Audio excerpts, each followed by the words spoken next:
जय हिंद मेरे दोस्तों, कैसे हैं आप सब। आप सबका स्वागत है हमारे इस यूट्यूब चैनल। और आज हम आपके लिए एक वीडियो लेकर आए हैं जिसमें आपको बहुत कुछ जानने को मिलेगा। तो इस वीडियो को एंड तक देखें और चैनल को सब्सक्राइब करना ना भूलें। तो चलिए साथ में देखते हैं वीडियो। अब कुछ अच्छी खबर जम्मू कश्मीर से कि कुछ दिन पहले जम्मू के रियासी डिस्ट्रिक्ट में लिथियम की डिस्कवरी हुई है। लिथियम एक मिनरल है दोस्तों, और लिथियम को कहाँ यूज किया जाता है? इलेक्ट्रिक व्हीकल्स बनाने के लिए। इलेक्ट्रिक व्हीकल्स क्यों जरूरी है? क्योंकि हमारी जो ये दुनिया है, जो अर्थ है, इस पे जो एनवायरमेंट है वो गंदा होता जा रहा है, खास करके कार्बन एमिशंस की वजह से। और ये कार्बन एमिशंस कहाँ से आते हैं? ज्यादातर हमारी व्हीकल से, यानी कि स्कूटर, बस, ट्रकिंग, ये सारी जो पेट्रोल या डीजल पे चलती है, इससे सबसे ज्यादा जो पोल्यूशन आ रहा है दुनिया में वो इन चीजों से आ रहा है। तो इसीलिए क्लाइमेट कंट्रोल एक्सपर्ट्स ने हमें ये हिदायत दी है दुनिया वालों को कि सारे मिलकर कार्बन एमिशन को कम करें। और इसके लिए आप सोच सकते हैं कि इलेक्ट्रिक व्हीकल्स का बूम होने वाला है आने वाले सालों में। इनफैक्ट वो बूम शुरू भी हो चुका है।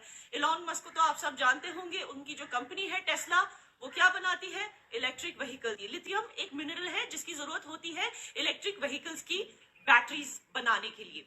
और टेस्ला के जो शेयर्स हैं वो इसीलिए गिरे, टेस्ला कंपनी के जो मुनाफे वो इसीलिए गिरे क्योंकि लिथियम का इनफ स्टॉक नहीं है दुनिया में। और उसको प्रोक्योर करना, यानी कि लिथियम का स्टॉक मिलना दुनिया के लिए एक रॉ मटेरियल के हिसाब से बहुत ज्यादा मुश्किल है।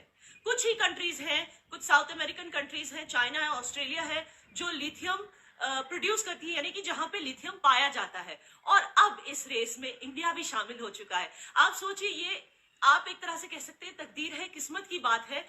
ऐसे लगता है कि अल्लाह ताला भी पीएम मोदी के साथ हैं। ये मैं क्यों कह रही हूं?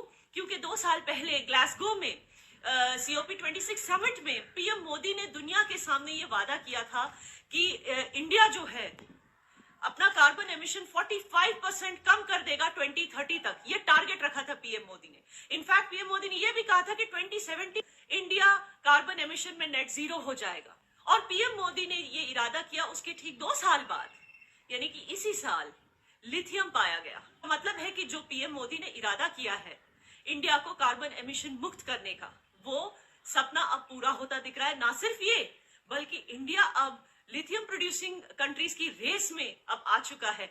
चाइना सबसे बड़ा प्रोड्यूसर था लिथियम बैटरीज का, उसके साथ साथ यूएसए ऑलरेडी कंपीट कर रहा था, और अब इंडिया इस रेस में आ चुका है। तो यानी कि इंडिया की डोमेस्टिक बैटरी प्रोडक्शन अब बढ़ जाएगी। इंडिया एक एक्सपोर्टर भी बनेगा, वहां से भी हमें फॉरेन एक्सचेंज आएगा। और जम्मू कश्मीर को तो इसका फायदा ही फायदा है, प्रोवाइडेड कि गवर्नमेंट की पॉलिसीज कुछ ऐसी हो जिससे जम्मू कश्मीर के लोगों को फायदा हो। क्योंकि ये जो रिजर्व्स हैं ये उनकी लैंड में पाए गए हैं, हमारी लैंड में पाए गए, हमारे जम्मू कश्मीर में पाए गए हैं। तो इससे जाहिर सी बात है कि जम्मू कश्मीर के लोगों को सबसे पहले फायदा होना चाहिए, पूरे भारत को भी इसका फायदा होना चाहिए, एंड ऑफ कोर्स एनवायरनमेंट को भी इसका फायदा होना चाहिए। लेकिन दोस्तों, इसके कुछ साइड इफेक्ट्स भी हैं। माइनिंग की वजह से, जैसे आप जानते हैं, अर्थक्वेक्स इंड्यूस हो सकते हैं। वैसे तो जम्मू कश्मीर जो है वो जोन 3 में आता है, तो वो मॉडरेट रिस्क में है, मगर फिर भी इससे दूसरी भी पोल्यूशन होती है। इससे आसपास की जो सॉइल है वो इनफर्टाइल भी हो जाती है, डिफॉरेस्टेशन होता है, जंगल कम हो जाते हैं, डस्ट पोल्यूशन हो जाता है, नॉइज पोल्यूशन हो जाता है। तो ऐसी कई चीजें हैं। क्योंकि पीएम मोदी ने खुद लाइफ मिशन का आगाज किया था यूनाइटेड नेशंस में। लाइफ मिशन, यानी कि उन्होंने वादा किया था दुनिया के सामने, हमारे पीएम मोदी ने, कि इंडिया जो है लाइफ मिशन के तहत सस्टेनेबल डेवलपमेंट में पूरी दुनिया को हेल्प कर, यानी कि इकोसिस्टम और एनवायरनमेंट को प्रोटेक्ट करके डेवलपमेंट कैसे करना चाहिए, क्लाइमेट चेंज को कैसे कंट्रोल करना चाहिए, ये इस सब के दायरे में रहकर इंडिया डेवलपमेंट की ओर बढ़ेगा। और ये वादा पीएम मोदी ने खुद यूनाइटेड नेशंस में किया था। तो ये 2 चैलेंजेस हैं अब पीएम मोदी के सामने, हमारे सामने, हम सारे हिंदुस्तानियों के सामने, कि एक तो हमें कार्बन एमिशन कंट्रोल करना है, दूसरा लिथियम की रेस में हम आ चुके हैं अब, और तीसरा हमें सस्टेनेबल डेवलपमेंट करना है एनवायरनमेंट को बचाकर। तो देखते हैं कि सारे हिंदुस्तानी मिलकर पीएम मोदी के नेतृत्व में किस तरह हम ये सब अचीव करते हैं। जय कश्मीर। तो दोस्तों, आशा करता हूँ कि ये वीडियो आपको अच्छा लगा होगा। अगर अच्छा लगा हो तो वीडियो को प्लीज़ लाइक कीजिए, और अगर चैनल पर नए हैं तो चैनल को प्लीज़ सब्सक्राइब कीजिए।